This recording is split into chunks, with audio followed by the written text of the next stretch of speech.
अस्सलाम वालेकुम। यकीनन आप सब खैरियत से होंगे। आज हम आए प्याला होटल गुलबर्ग टाउन के अंदर ये मौजूद है। पहले हमने आपको दूसरे होटल का विज़िट कराया था, अब हम आपको दूसरे होटल का विज़िट कराते हैं। ये सबसे पहले होटल बना था प्याला होटल, पूरी कराची के अंदर प्याला चाय को मुतारिफ़ कराने वाले ये प्याला होटल गुलबर्ग टाउन पे बहुत लजीज बड़ी उम्दा चाय होती है। एक बार पिएँ बार बार चाय पिएँ, बहुत उम्दा चाय हमने भी पी, बहुत मज़ा आया। आप भी आएँ और चाय को मज़े लें। चलें आपको विज़िट कराते हैं और दिखाते हैं प्याला होटल की अंदर से शॉप।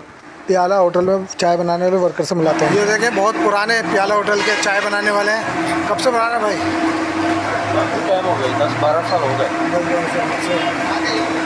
कैसी चलती है आपकी जी दुकान, कैसी चलती है?